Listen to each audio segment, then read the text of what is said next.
Hello and welcome back to the story of the extinction of great Indian bustard. In the last presentation, we tried to learn some aspects of the grassland ecosystem and the ground nesting bird. One of the important indicator species, which is also called as the charismatic species of the grassland ecosystem, is the great Indian bustard. Today, we are going to talk about, discuss about, learn about, understand about the extinction of great Indian bustard. So the learning objectives for today are as follows. We are going to discuss the characteristics which are specific, which are diagnostic to the GIP, which make them prone to the extinction. We will also examine the various causes that expose great Indian bustard to the extinction. And lastly, we will elaborate some of the possible means and methods for its long-term survival and protection. So what are the unique characteristics of the GIV? The GIV is known as case-selected species. What it means when I say GIV as a case-selected species. All the case-selected species, they are larger animals. They require bigger habitats. They are also called as habitat specialist because their requirement of the habitat is unique, and they are also known as habitat interior species. If such a habitat is not present, they won't survive in that particular habitat. They are long-lived species. They produce fewer offspring and they require longer period for maturity, sexual maturity, that is called as, and they also invest heavily in the parental care of the young birds. What is the current status of GIV in Maharashtra? It is already extinct as we learned in the previous theory class.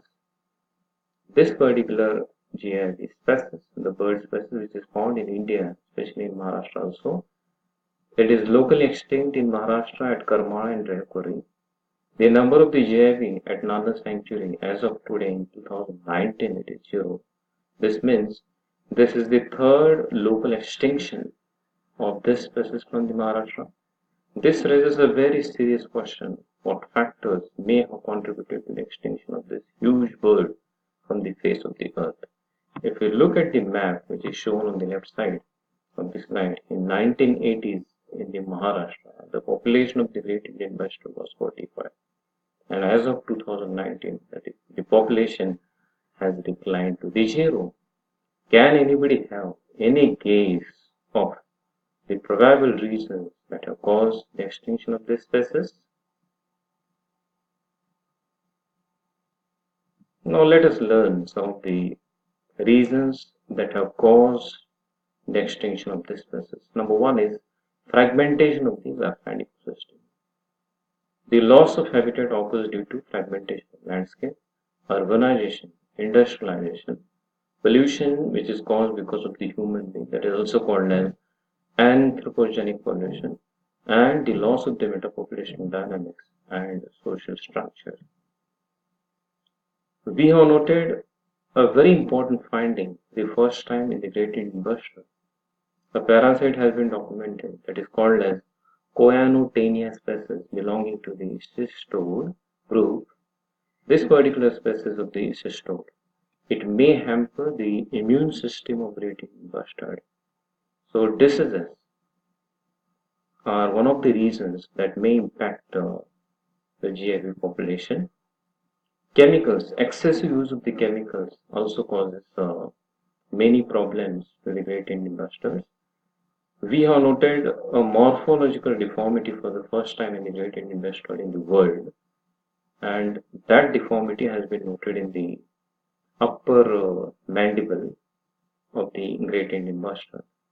So the chemicals are a major threat or danger to the great Indian bustard.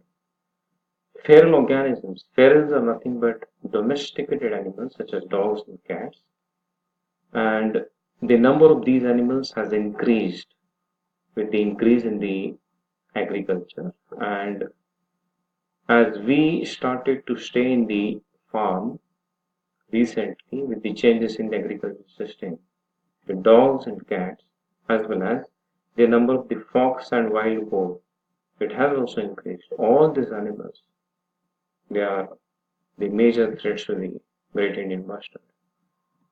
The most important reason, as per our recent research, is the loss of the social structure and social learning.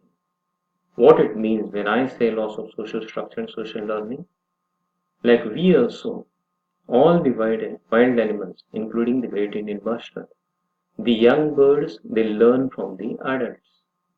But because of the loss of the population, loss of the metapopulation structure, the adult bird number has declined greatly. Especially the young birds, they learn from the adults, that is the alpha male, which is called as, which remains in the area which is called as the laking area. Alpha is a very important member in a metapopulation structure, and the young birds, they learn many aspects of their life from the alpha male, such as habitat selection, predator recognition and defenses, resource finding and utilization, breeding, habitat selection, etc. If these qualities, they are not learned by the young bird, its fitness value is reduced, ultimately affecting its own survival in the future. So what should be done to protect the Great Indian Bustard? The answer to this, that is the protection of the GIB or any wild animal, is the proper research. Now we have to use radio collaring to track their movement. This will help us in finding the newer population of the Great Indian Bustard as well as their selected habitats. We have to provide them strict protection. We should monitor these birds so that we can avoid the poaching. The research will help us in the scientific management of their habitat. Traditional farming areas should be increased, and we should aim in the future for the captive breeding with proper research. Now, what should be done to protect the JFA? Let's see with this small video.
So after looking at this video, I think few of the things regarding the habitat requirement, the various kinds of threats which are causing GIB population to decline, we could understand.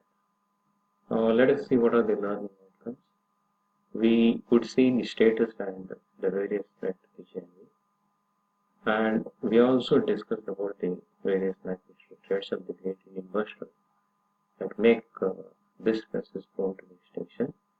And we also tried to understand the methods to recover population of great Indian bustard. So thank you very much. My message is let's preserve this beautiful ecosystem, that is the Grassland ecosystem, and its indicated species for the posterity. These are the few references, and many of the references are our own research. Thank you.